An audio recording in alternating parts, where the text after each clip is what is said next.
தேனி மாவட்டம் ஆண்டிப்பட்டி அருகே ஏத்தக்கோவில் மேற்கு தொடர்ச்சி மலைப்பகுதிகளில் திடீரென ஏற்பட்ட காட்டுத்தீ வேகமாக பரவி வருகிறது.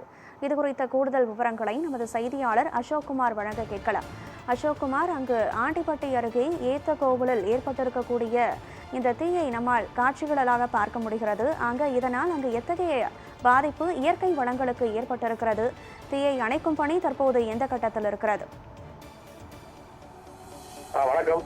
தேனி மாவட்டம் ஆண்டிப்பட்டி அருகே உள்ள ஏத்தக்கோவில் பகுதியை ஒட்டி மேற்கு தொடர்ச்சி மலைத்தொடரில் அமைந்துள்ள வாசிமலையான் கோவில் மலைப்பகுதியில் திடீரென பற்றிய காட்டுத்தீ வேகமாக பரவி வருகிறது.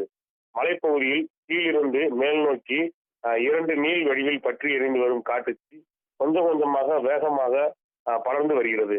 இந்த காட்டுத்தீயால் மேற்கு தொடர்ச்சி மலைப்பகுதியில் கடும் புகைமூட்டம் ஏற்பட்டுள்ளதோடு இந்த காட்டுத்தீயால் தேக்கு, தெக்கத்தி, மலைவேம்பு உள்ளிட்ட மூலிகை மரங்களும் செடி கொடிகளும் எரிந்து வருகின்றன. இங்கு வாழும் வனவிலங்குகளுக்கும் பாதிப்பு ஏற்படும் அபாயமும் உள்ளது. எனவே இந்த காட்டுத்தீயை உடனடியாக கட்டுப்படுத்த நடவடிக்கை எடுக்க வேண்டும் என பொதுமக்கள் மற்றும் அந்த பகுதி விவசாயிகள் கோரிக்கை விடுத்துள்ளனர். இதையடுத்து காட்டுத்தீயை கண்காணிக்க வனத்துறை மற்றும் ஆண்டிப்பட்டி தீயணைப்பு துறையினர் தீயை அணைக்கும் முயற்சியில் ஈடுபட உள்ளனர். விவரங்களை வழங்கியமைக்கு நன்றி அசோக்குமார்.